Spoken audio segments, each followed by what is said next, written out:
Let's let right. everybody in. Hello, everybody. Welcome. Hi, Welcome. everyone. Hi, Welcome. everyone. Please, if you can see the chat, go ahead and introduce yourself in the chat as we get ready to get rolling with this session of Ready for Pre-K. It's good to see you all tonight. We're letting everybody roll in. Hello, hello, hello, everybody.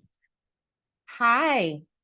Hi, everyone. Okay, I'm going to go ahead and get started. And as folks join us, please introduce yourself in the chat. Hi in the chat. We see you.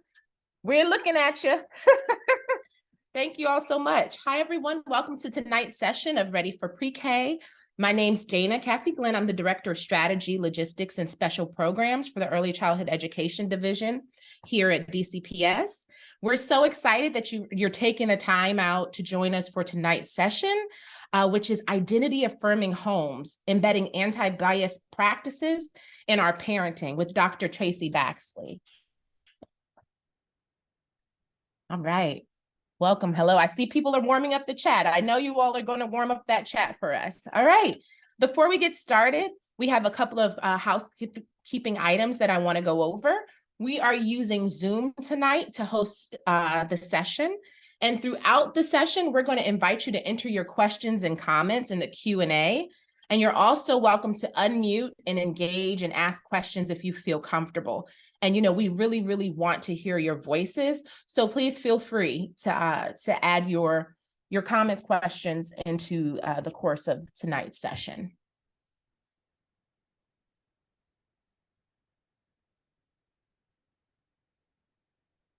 We are also going to post tonight's session on the DCPS YouTube page. So we've turned off the camera feature for tonight.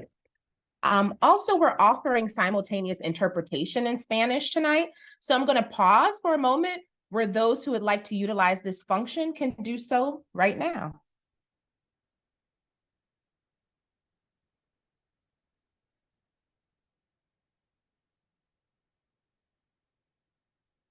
All right.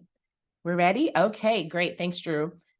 We like to start all of our Ready for Pre-K sessions off with some general community agreements for our time together. Let me admit a few people. I see some folks in the waiting room. I want to make sure they get in here. Hi, everyone joining us from the waiting room. You all are right on time. Thank you. Come on in, warm up the chat. Tell us who you are. Say hi to everyone. I was saying to everyone who was already here, we like to start our sessions off with some general community agreements. We're committed to making sure that this is a forum where everyone feels safe and welcome and respected. So those community agreements are here on the screen. Be kind, be patient, and be open. Oh, we're growing. A lot of people are coming in. Welcome to those coming in. All right, and let's not wait any longer, okay? I'd like to welcome our special guest for this evening, Dr. Baxley, Dr. Traci Baxley. She joined us last year to offer a 3-part series on talking about race with very young children, and we're happy to have her joining us again this year. Dr. Baxley is a mother, a professor, a belonging advocate, and author of the book, Social Justice Parenting, How to Raise Compassionate, Anti-Racist, Justice-Minded Kids in an Unjust World. Welcome, Dr. Baxley. Thank you, Dana. I'm so excited to be back again. I was talking to Drew before we went live about how DC Public Schools is one of my favorite school districts because you guys are so unapologetic about doing the work. And I just love seeing what you guys are doing, and I love being a part of that. So thank you for having me. Thank you so much. All right, so I'm gonna share my screen. Is that good, Drew? Will it automatically take yours off? Okay, perfect. And you should be able to now. All right, I'm gonna share my screen.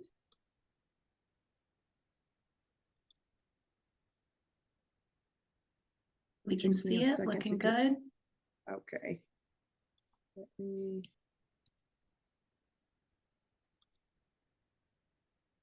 We're good? Yep, looks great. Okay, Excellent. All right, so let's get going. As Dana said, this is really about how we can begin to think about our parenting in ways that we can bring anti-bias practices or strategies into our homes, right? How do we create identity affirming homes so that our children really are not only being fed what that is for themselves, but they're also learning how to carry that outside of our home so that they are also feeding other people and affirming other people. So let's get started. All right, so before we dive in, I want to kind of unpack a few assumptions that I think we can all agree on regarding kids. Piaget talks about how children build their own knowledge based on their experiences and are motivated to learn by nature. So basically what that's saying is our kids naturally will use their environments to learn, right? And to create their own knowledge around those things. And so there's three major factors that really kind of impact child development, and they are brain development, their temperament, right? Who they are when they come out, and their interactions with us and with others. And this workshop is really primarily going to focus on that third factor, which is our children's interaction with us and how we can impact. We have a large impact on who our children can be and how they can maximize their potential as they grow. So based on this idea, I'm going to make three assumptions that I think we can all agree on as we're moving forward. And I want you to think about those things as we kind of navigate through this presentation and as we think about how we're going to build our homes and nurture our children who affirm themselves and affirm others. So the first assumption that I think we can agree on that we're going to make for this workshop is that children are always seeking to make sense of the world around them, including themselves and their identities, right? So that kind of leans into what Piaget was saying. The second assumption that we'll make tonight moving forward is that children know what fairness is.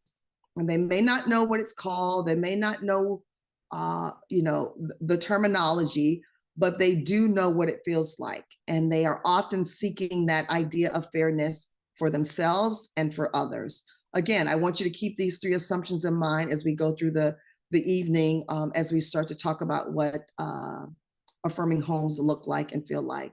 And then the third assumption that we'll make tonight is that children have agency.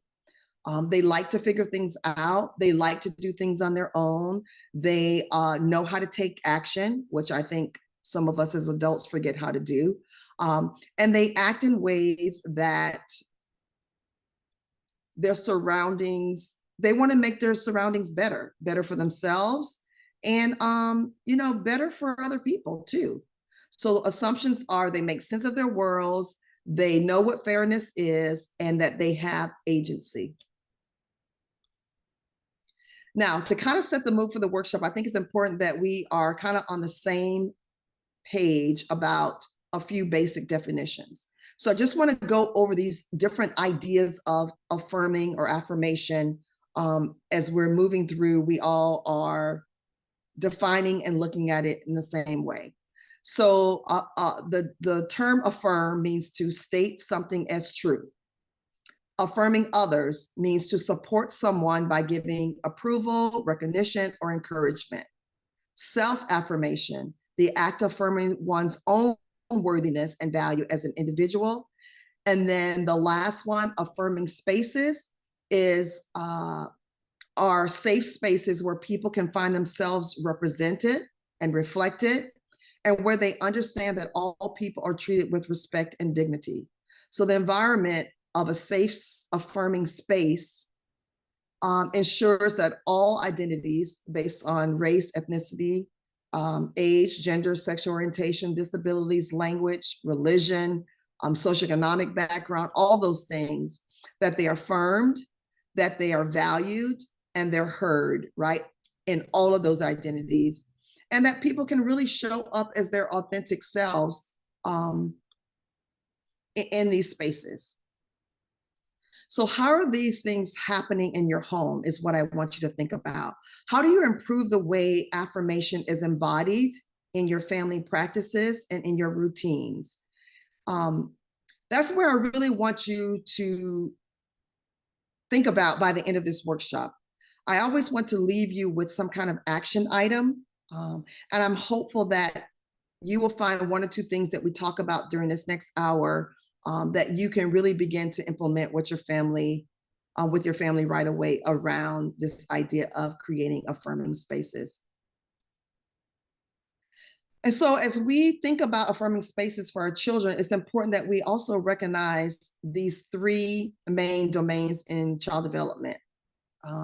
And I think we need to think about them individually, but also I want us to think about how they work together when we think about affirming our children and creating an environment where they feel affirmed and that they can engage in self-affirmations. So I'm just going to do a quick review around these three domains, just, with us keeping the idea of affirming parenting practices. So the first one is the physical domain, and this includes any biological changes that occur in their bodies, including, how they grow, how they change in size, their coordination, their strengths, all of their sensory and motor developments are all part of the physical development. It also includes the neurological or their brain development, which we're seeing in the last, 15 to 20 years. That's growing a lot in terms of the research space, where a lot of researchers are seeing the need to look at the neurological development of early childhood children. The second domain is the cognitive domain, which is focused on cognitive development, which includes the changes in the way that the children think, the way they understand, their reasons, the way they move in the world. It also includes the accumulation of their knowledge, as well as the way they use the information to problem solve and for decision making. And then the final domain is the social emotional domain. And this is the social emotional development includes the ways that children learn to connect to others and how they interact effectively with others. It is an understanding of their emotions and how their emotions impact the way they show up for themselves and how they express and regulate their emotions with themselves and others. So these are three different domains, and all of them are important when we are trying to create an environment that affirm who our children really are, and not who we want them to be, but more who they are and who they are going to be as they grow up. So if we look at the toddler's age, which is, ages like 1 to 3, there's a continued development in their motor skills. They can explore the physical world more actively. Their language development grows so rapidly during this period. And toddlers really begin to show that independence, where they want some autonomy, they want to do things themselves, and they want to learn for themselves. And the preschool ages, 3 to 5 or 3 to 6, they are learning more about their physical and social worlds, most likely through play. And they also, as their peers become more important to them as they get into this preschool age, they are really learning the skills necessary to understand how other people think and how other people feel. So what is your role in supporting your young children through these developmental domains successfully? How do we begin to do that?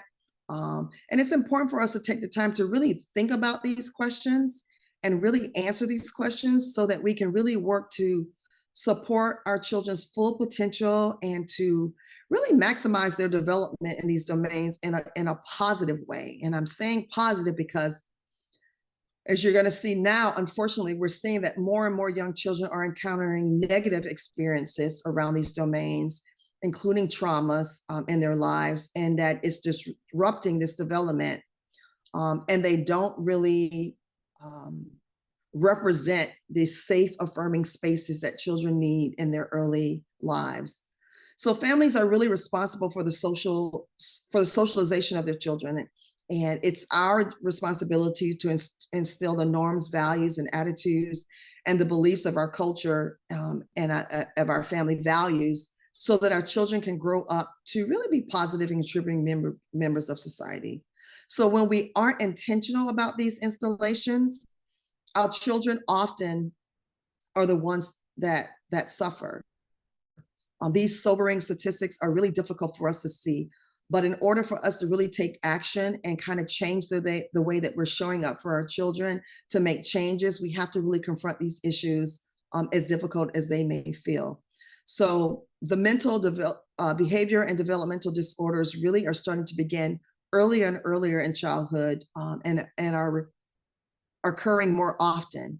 Right now, 1 in 6 children in the ages of 2 to 8 are having some kind of diagnosed, mental health or behavioral issue.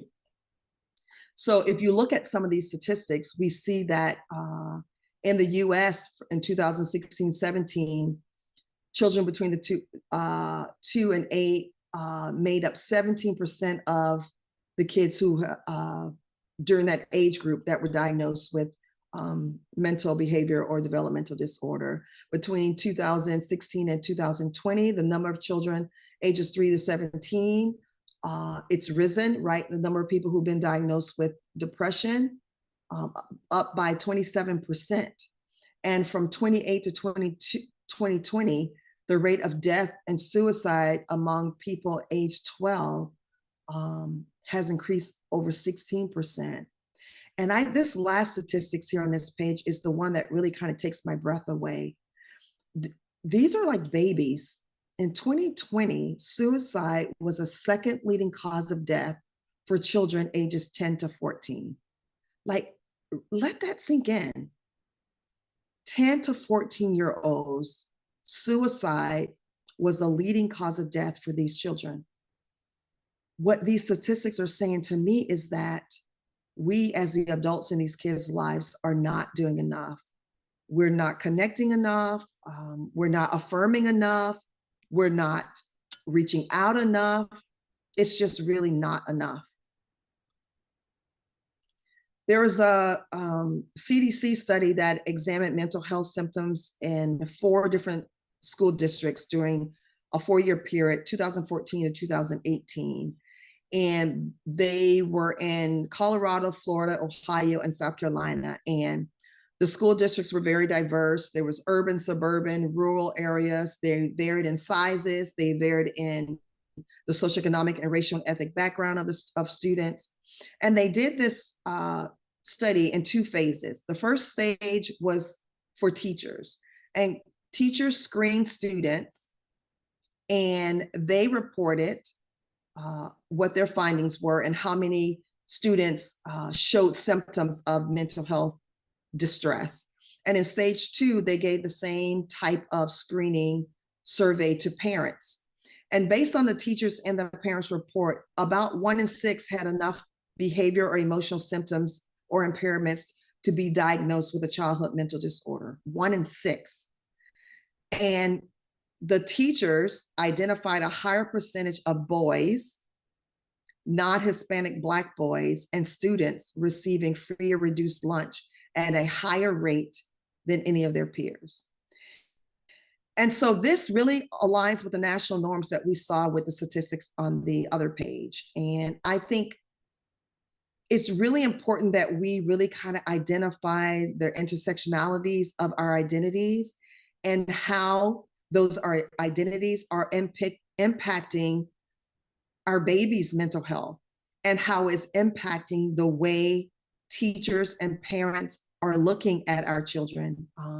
And so research really shows us that between the ages of 2 and 5, children really start to become aware of their gender, their race, their ethnicity, any disabilities that they may have.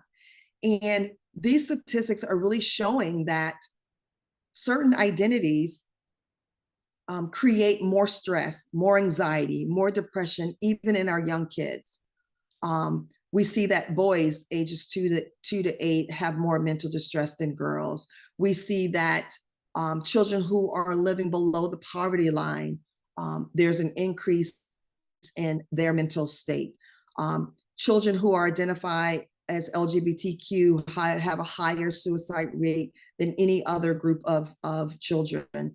The suicide rates in Black children has increased, has doubled in between the years 2007 and 2017. Black males ages 5 to 11 are more likely to die from suicide than their white peers. So, and then we're also seeing an increase in Hispanic students in suicide and in their rate of depression and anxiety, while that same group of peers, the non-Hispanic white students, we see that it's decreasing. And so I want us to be very mindful of when we say we're creating affirming spaces, we need to be thinking about that and how we affirm in all of who our children are. And educators too. Who is this child that's coming into my classroom? What are their identities and how am I working to affirm these different identities in very different ways? So we must address these issues. We must think about the identities that our children hold, and we must think about how we teach them to affirm themselves in all of these identities too. And I think it's really important too that we really resist the prejudice and stereotypes that that don't value and honor us in our differences or in our identities, and teaching our kids to do the same.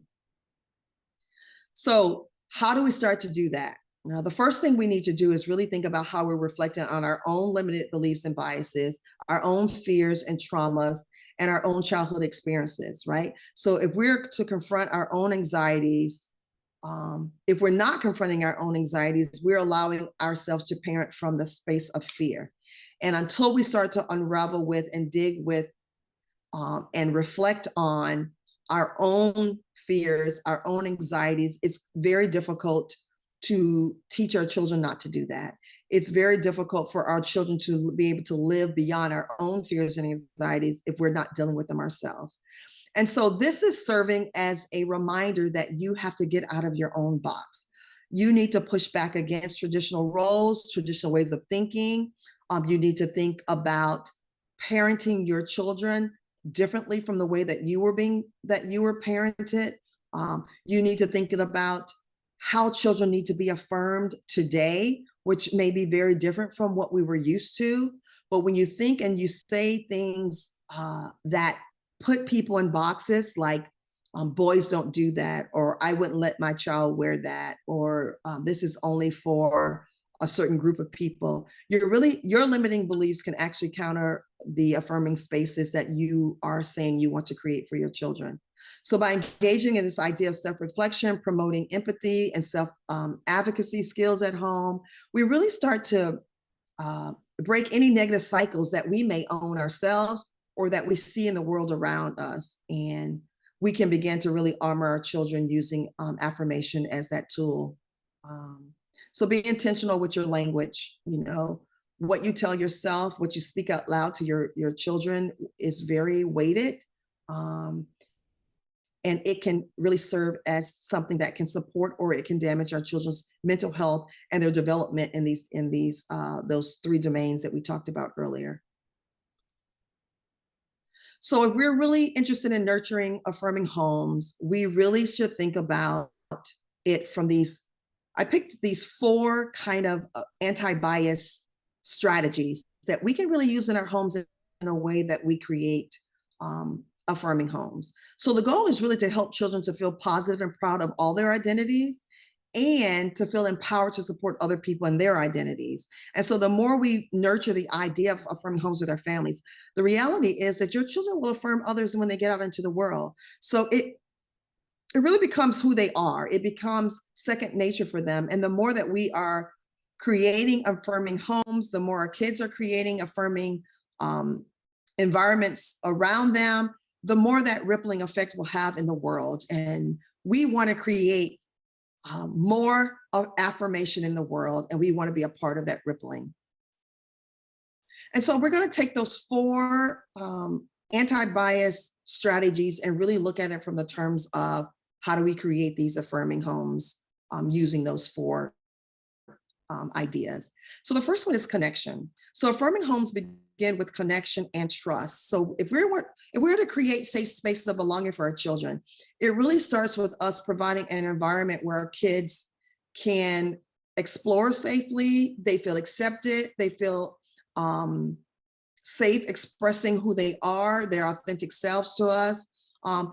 But in order for our kids to do that and feel safe in doing that, we have to know our children. We have to know how we can help them to know who they are. I always talk about the idea of getting to know the kids that we have and not the kids that we thought we would have, but really knowing how they feel and how they identify, and using that as really a springboard for how we show up for our children. I think really showing a genuine sense of inquisitiveness about how they see themselves and what they think is important. When our kids tell us and show us who they are, we really need to connect with them where they are. We often like to project who we want them to be, and we really need to be careful about doing that, because sometimes when we do that, it's because we're reverting back to our own fears and our own traumas, and we try to really kind of make them the opposite of that because we're so frightened about certain things that happen in our own lives. And this behavior really contributes to the rise of mental health issues that our children are experiencing at younger and younger ages. So then what can we do? So, I like to leave you with practical things of what we can do. So what would that connection look like for our kids? What can we do really when we turn this computer off? Could I take one of these practical things and go right into working with my children on some of these? So the first thing I want to say is to slow down, to unplug, and to connect. Be intentional with your time.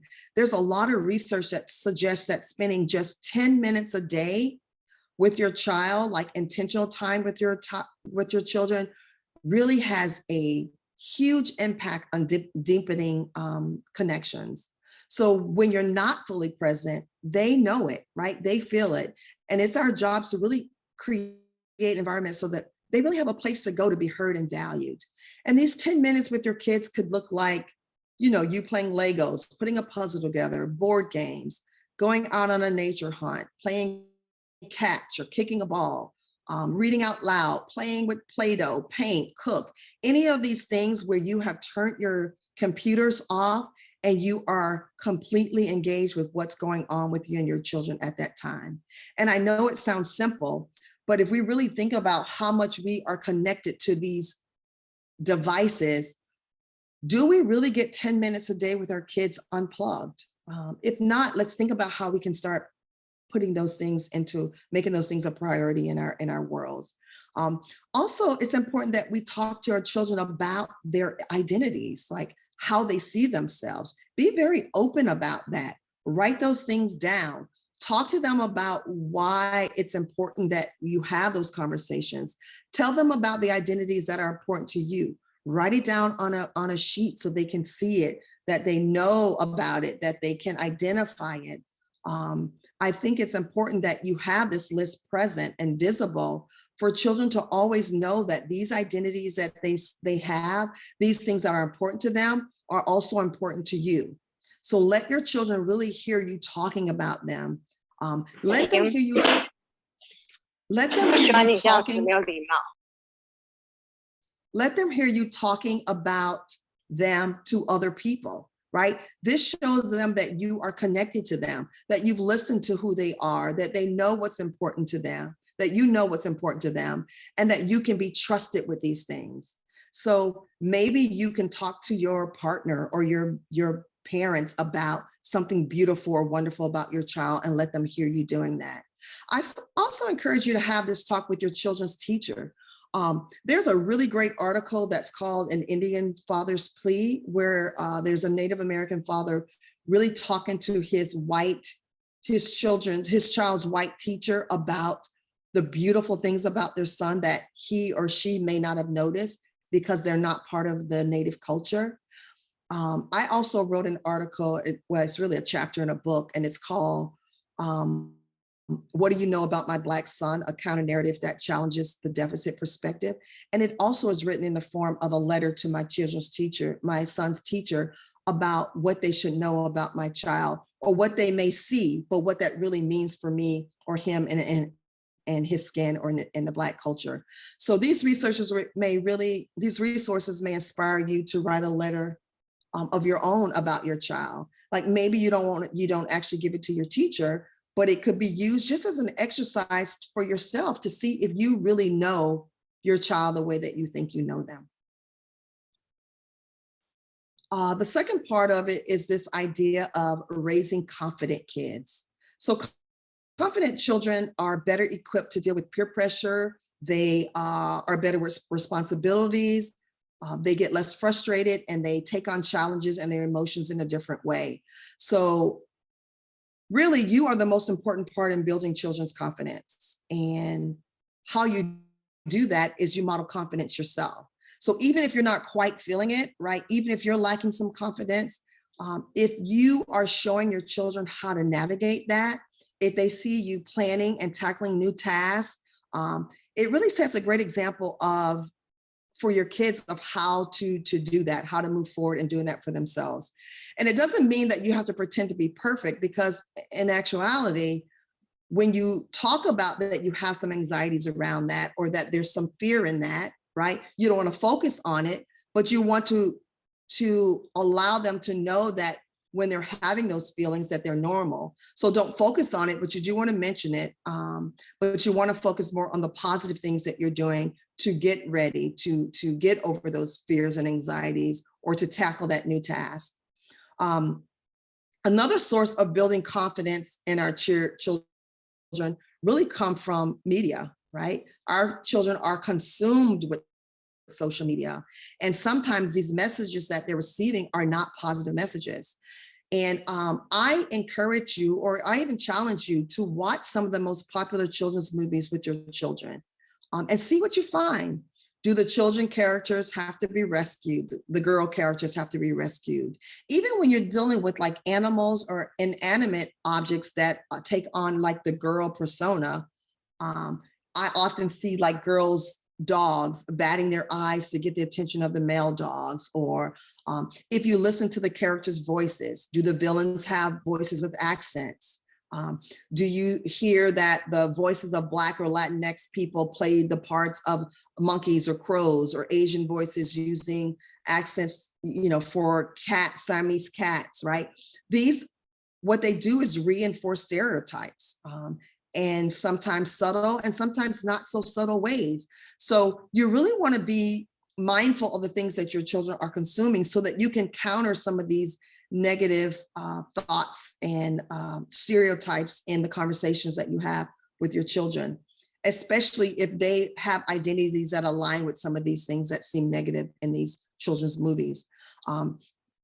I heard a mom talking about her going to the grocery store with her 4-year-old son, and she was speaking Spanish to him in the grocery store. And the 4-year-old son told his mom to not speak Spanish, to only speak English, because the people around them would think that they were poor. And so I asked the question, did this preschooler actually hear people say people who speak Spanish are poor? Or if you're Latinx, you don't have enough money? Probably not, right? But those messages that he received from the outside world, from society, certainly made it clear to him that that was truth. And so then how do you think her son felt about his confidence around being Latinx or being bilingual? And those are both things that are something to be celebrated. So when you encounter these negative messages, don't be afraid to counter them with using more accurate images to contrast these stereotypes, but please don't ignore it. It's really essential that we express our love and support for our children's self-expressed identities. So don't let our fears, our worries, our own experiences really limit our kids' sense of self. And again, sometimes that means us choosing to see who they are from their eyes and not from who we think they should be. And our job is really to support them and to build their confidence and really be their confidence cheerleader. So then what can we do? I think it's really important that we repeat positive affirmations with our kids every day. It only takes 1 minute to do. Have them look in the mirror and repeat things like, I am strong, I am beautiful, I love my skin, I am brave, I am smart. Any of those things that can counter any negative messaging that they're getting around them. Involve your kids in decision-making, right? It helps them build their confidence in making bigger decisions later on in their lives. Ask them for their opinions. I think it's important that kids get a chance to have their voice heard. We just talked about when you are connecting with your kids, they should have a voice in what's going on in your family. Also, it's important that they get to lead in your family. Follow their lead when you're involved with them in play. Let them make decisions. Let them lead you in what they want you to do. And encourage them to try new things and allow them to fail, right? Because failing, really, it helps them find out that when they don't achieve their goals or their dreams, it's not fatal, right? It's just a chance for them to bounce back. Also get them involved with age-appropriate chores. I find that more and more parents today are not allowing their kids to do chores or not finding time to allow kids to do chores. It really boosts their confidence. It teaches them responsibility. All of those things are great as they start to navigate into the world when you're not around. And always remember to praise their effort and their perseverance, right? They're sticking with the task. And less about the end result. And then finally, use your words with care. Negative self-talk, it's really a confidence killer for you and for your children. So work on really changing that around. I know when one of my sons was having a lot of issues with anxiety and negative self-talk, we gave that self-talk a name, right? So that he had his own kind of personality, and that my son was able to push back against that. Like, oh, that's just him talking. That's not who I am. So it separated that negative self-talk from who he really is as a person. And I know in my book, I really talk about my negative self-talk and me working on that. And I call my inner voice the inner mean girl. And I have to kind of push her back sometimes.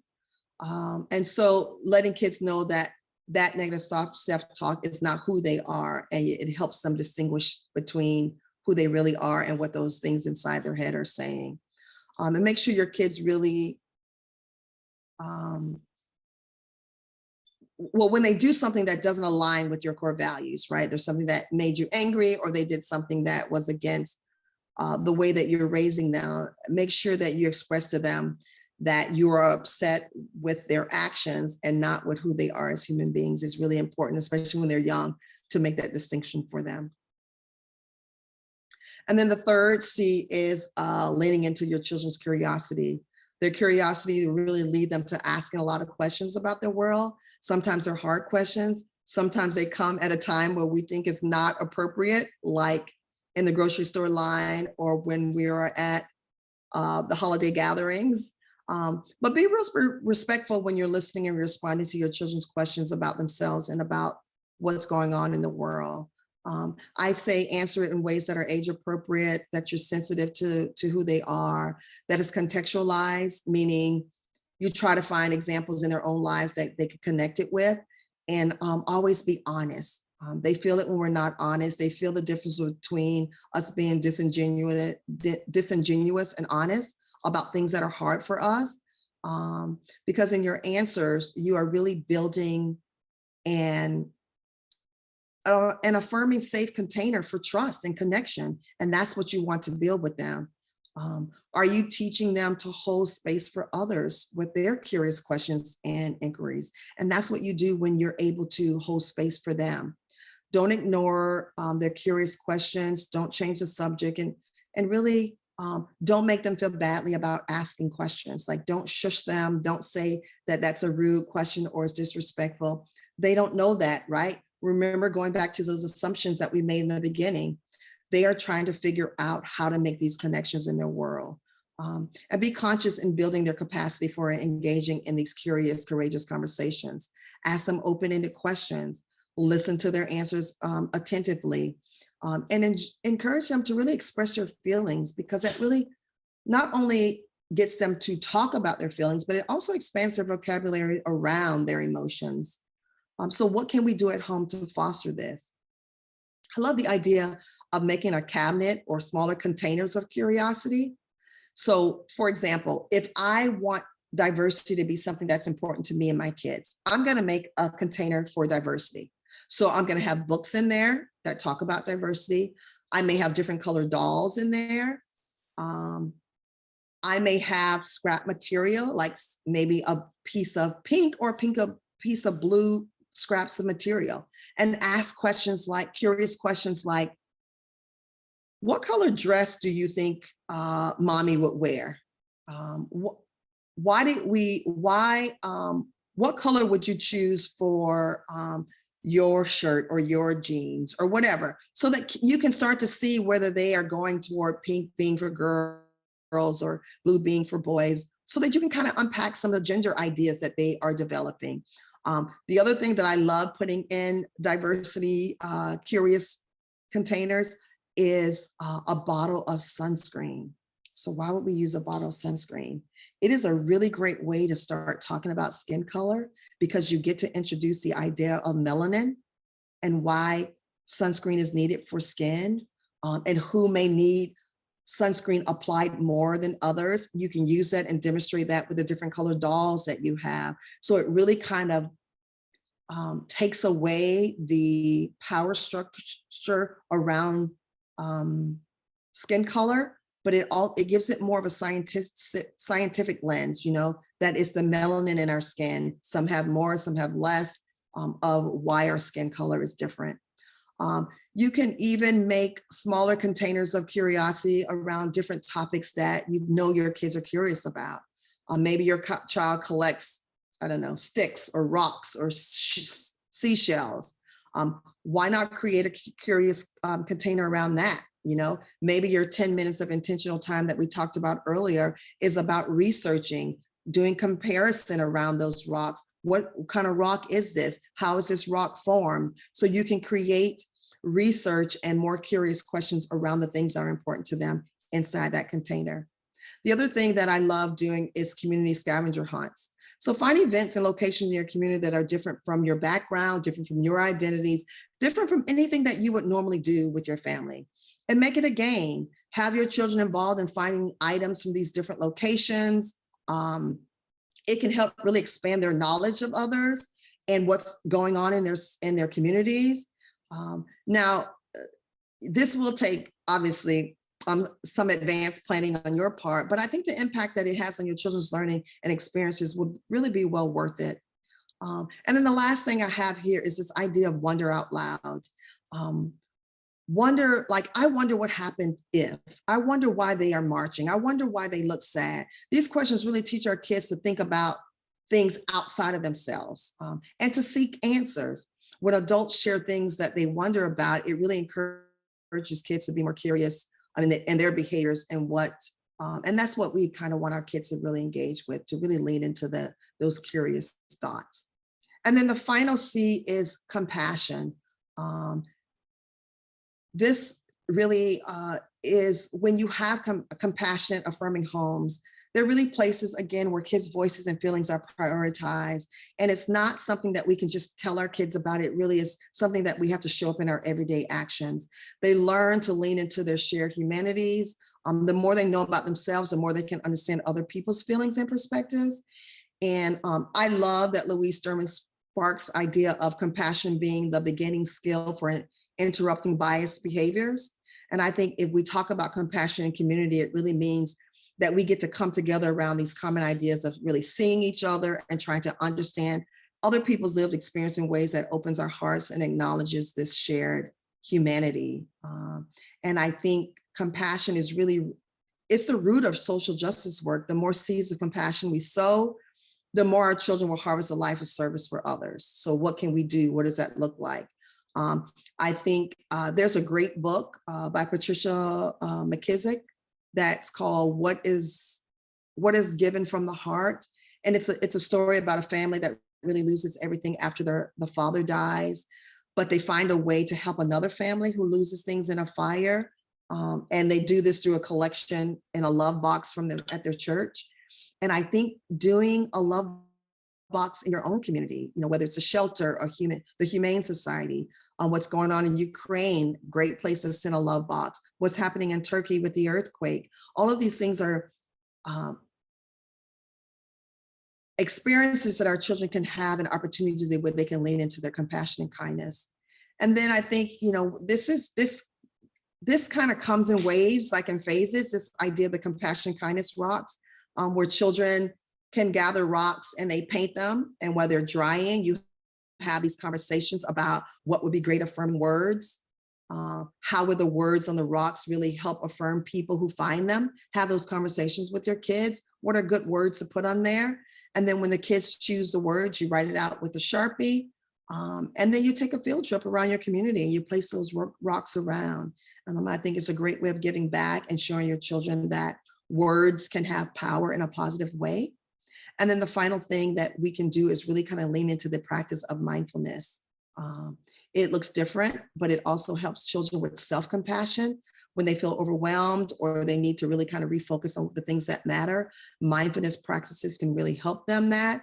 Maybe it's what adults call intentional breathing. You can maybe just have your kids sit quietly and just count their breaths, right? That would be intentional breathing for them.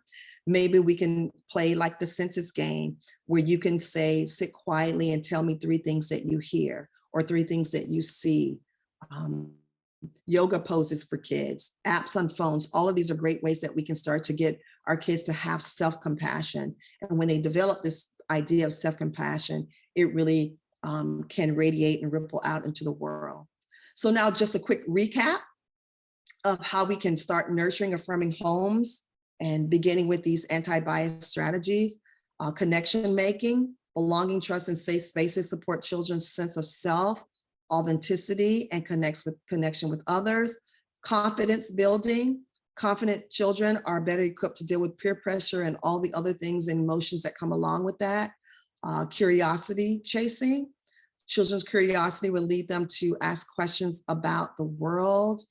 And we are building affirming safe containers for trust and connection with all the answers that we give them to their curious questions. And then the last one is compassion modeling. Compassion is the root of real social justice work. And the more seeds that we sow, the more our children will harvest a life of service for others. And I'm going to stop sharing my slides so that we can engage in some questions and some talk. Great. Thank you so much, Dr. Baxley. I was jotting down those areas so I can keep track. And I have a bunch of notes for what I'm going to do when we head out of here. I have, now we're opening the floor for questions. If you want to have a question in the chat, we'll look in the chat for some questions. Or if you want to come off of mute. And then I also have some questions that were submitted prior to the session that we can go into as people are typing in the chat. Is there anybody who wants to come off of mute right now to ask the question? I see Paige. Yeah, hi, how are you all? Hi, good to hear from you. Hi. Thank you so much. And thank you to the DCPS team for putting this on and Dr. Baxley for giving your time this evening. I am a very happy mother of a 2.5-year-old who is half Black and half German. And we were in the library the other day and she looked over and she said, "Mommy, is that a white baby?" And I was a little bit surprised that this came up. And I said, "Well, I'm not sure how the baby identifies," but I felt super caught off guard a little bit. And I was wondering if you could share a little bit about how in that moment, maybe you would respond to that or other ways that you would think about us talking about our identity in this space. Paige, I actually think your answer was a great answer.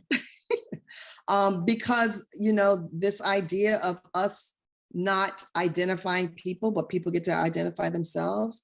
And I would also acknowledge for her that is a wonderful, curious question that she was asking and how much you want to encourage her to ask those questions so that she knows that she doesn't have to feel scared about asking those questions in the future. I think you really create a safe space with her by acknowledging that this child gets to identify themselves. And I think it also gives her, I think it gives her the power to know that she can identify her own self, which is really great. But I think what you did was great. I think us allowing our kids to have the space for that development, again, going back to those 3 assumptions, right? We make the assumption that we know kids are making sense of their world around them in the best way that they didn't know how. And so I think acknowledging that for her, and acknowledging that it was a great curious question, I think is a great start. But I think the way you responded to me is great because if you had said yes, then you would have narrowed her ways of knowing. And I think by leaving it open to her discovering, and she's probably going to look at somebody else and ask that question again and ask that question again.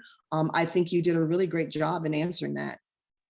Thank you. I appreciate it. And I'm excited to I like the idea of naming that it's a curious question to have. That's really good language. Thank you. You're welcome. I'm going to head to some of the submitted questions as we wait for folks to come on the chat, just so we mix it up a little bit.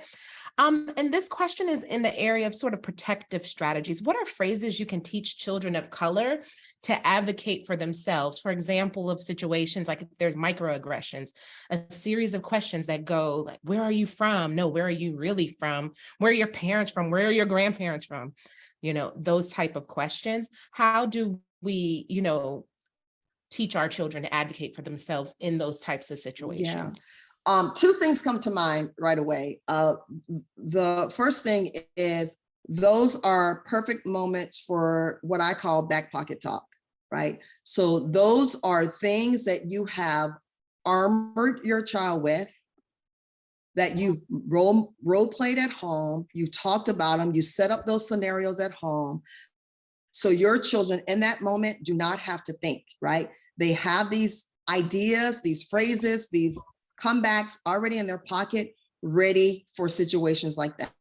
And I think the more we can equip kids to have those around certain identities that they hold, the more confident they become, and the less fear they have around that.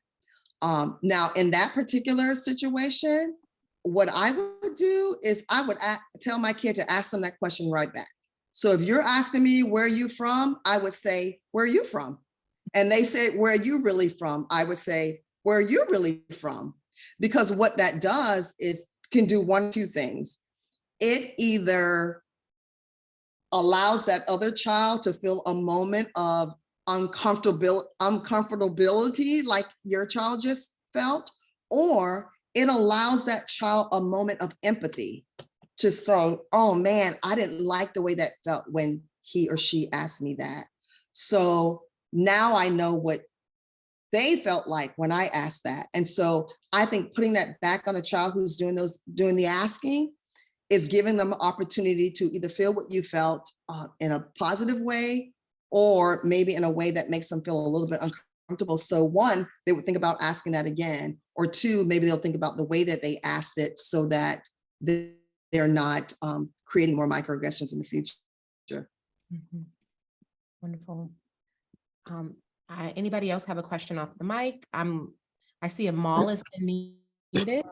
Hi, I have a quick question. So I'm a bilingual parent educator, and I work with a lot of parents that have a lot of past experiences in raising Black children. And so my role is to teach them the importance of education and how to be an advocate for their child. And I was really listening closely to the 4 C's.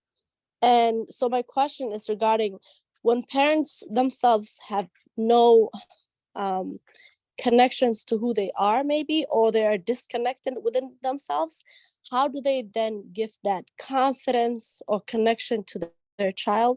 Or what are ways that somebody like myself can motivate or,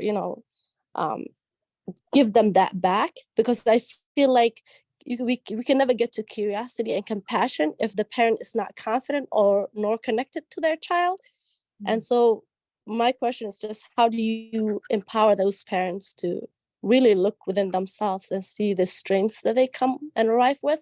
Because not a lot of people highlight that or inform them about those resilience that they have, which mm-hmm. would then lead them to be the role models and the confident and the connection for their child. Yeah, that's a great question. And I 100% agree with you that it's very difficult to teach our children the things that we don't know. And it's so funny when I work with parents, you know, when I'm looking at my rocks of social justice parenting, it starts with reflection. And that's the thing that parents often want to skip, right? They want to go to the other stuff because it's hard. It's hard work, right? It's internal work that you have to do in order to be able to see where these, you know, imperfections, where these anxieties, where your own fears come from. It requires you to unpack some of your own history.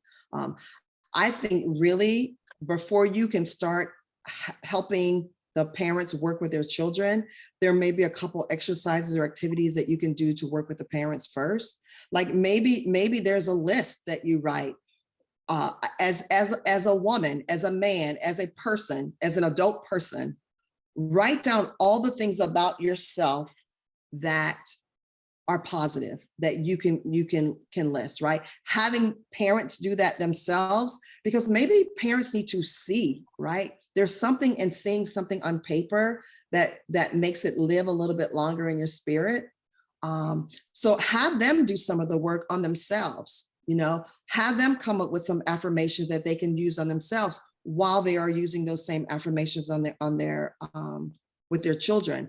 And so if you do some of these kind of affirming activities with the parents and then talk to them about how that felt before they are able to go and do that with their children, that may be helpful. And I think, I mean, even for me as a person who by some standards have accomplished some things, I still have to fight with negative self-talk often. I still have to work on seeing what I have done versus looking at what I haven't done at this point in my life. And so I think it's kind of a good check for all of us, you know, even those of us who feel like we have accomplished things, to really say, okay, what are the things that are really great about you? What are the things that you had to fight through that you feel are positive traits that you hold? And then maybe starting with that, having them see that in themselves, and then think about how that felt inside of them to be able to name those things, and then how you then take that feeling and pass that on to your children. Let me see. Do we have, I see it's 6:30. Do we have time for one more question? Yeah, I was going to say, if anybody has questions, I'm going to put up a link to our survey for folks, just because I know the evenings can get rushed and most of the people on this call have young children to attend to, but keep the questions coming. Great.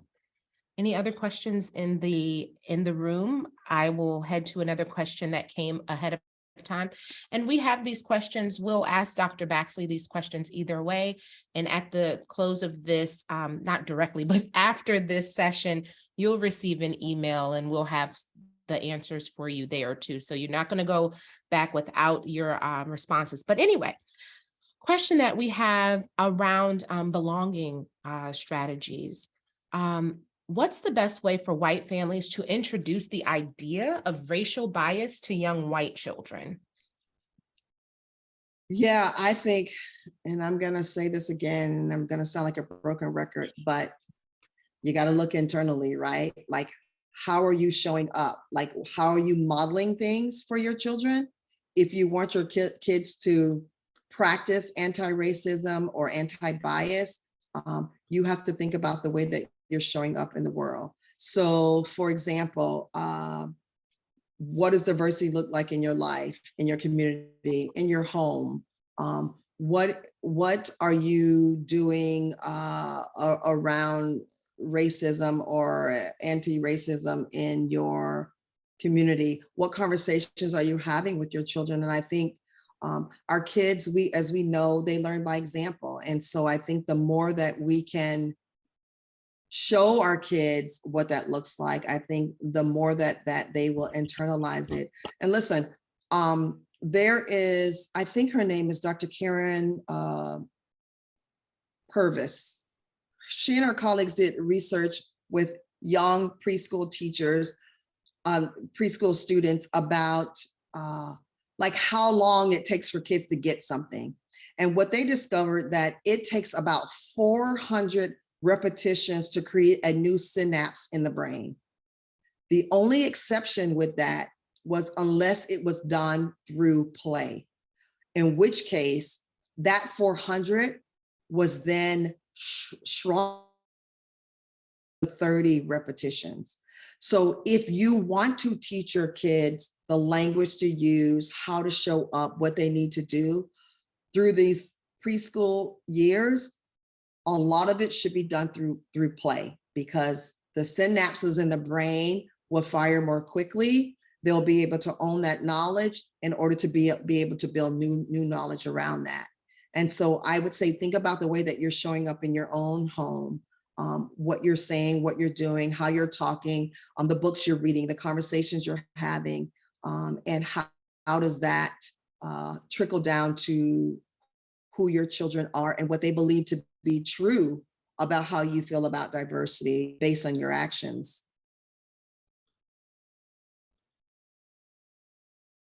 That's wonderful. And thank you all so much for joining our session tonight. This has been a wonderful, wonderful group, wonderful session. Please definitely take a moment to fill out the short survey. We have the QR code on the screen.